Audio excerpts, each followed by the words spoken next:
In Matthew chapter 5, Jesus says this: "You are the salt of the earth. If the salt loses its saltiness, how can it be made salty again?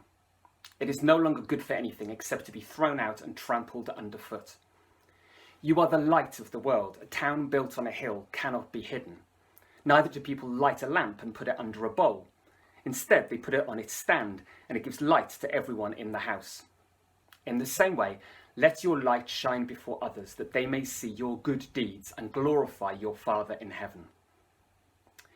A few years ago, as a family, we lived in Rwanda for a year, and one of the areas where we didn't really know what to expect before we went was the food.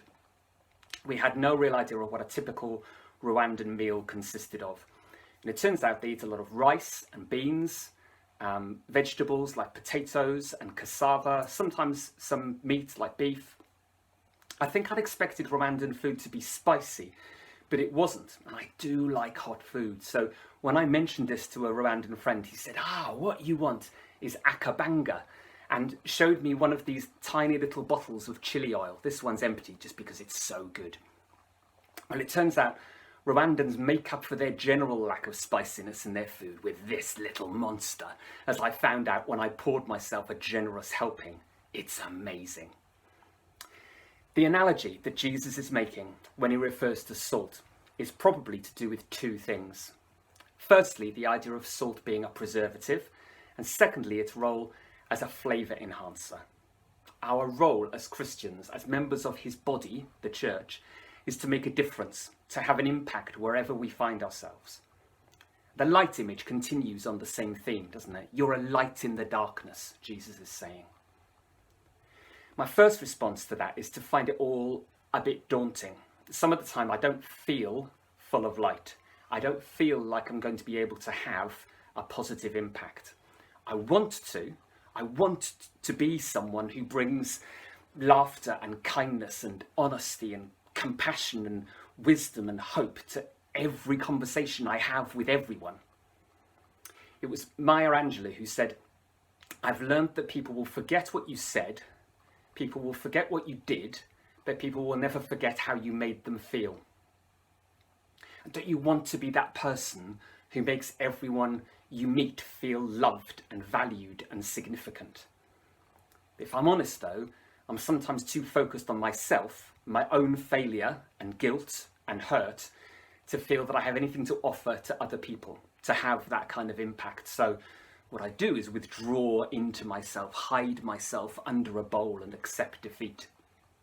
I think part of the problem is that I tend to think that the light has to come from me, but of course it doesn't.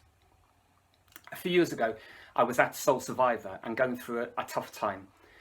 I felt very broken and empty in lots of ways, but one thing I remember is how God was able to use me at that time, during that week, despite my brokenness.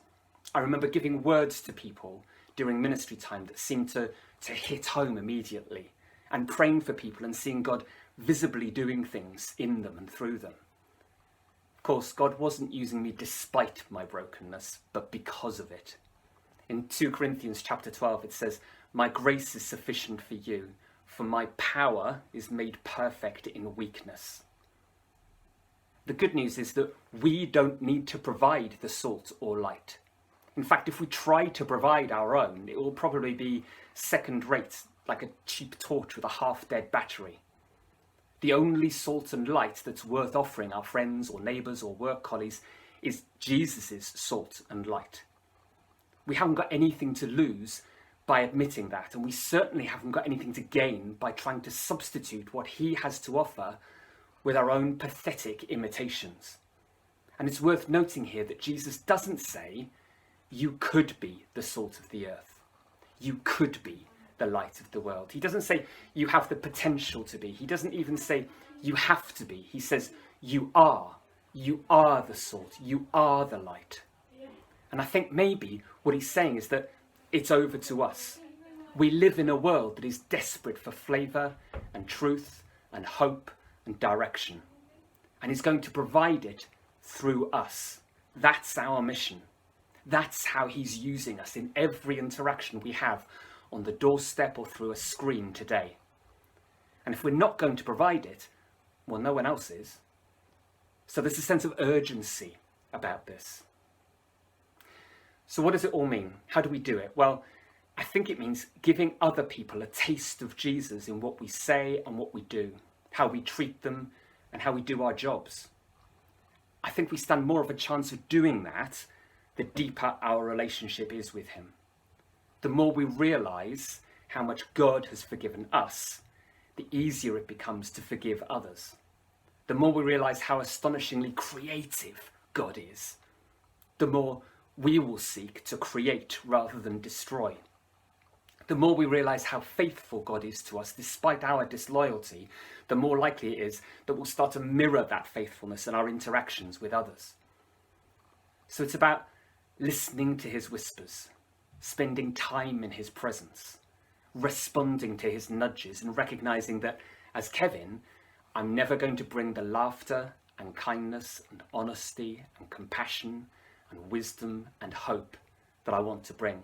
But as a child of God, if I'm seeking a deeper and deeper relationship with him, then I can bring his laughter, his kindness, his honesty, his compassion, his wisdom, and his hope. And it will be so amazing that everyone will know it's from him. You can be the Akabanga that Bogner needs. You can make a difference.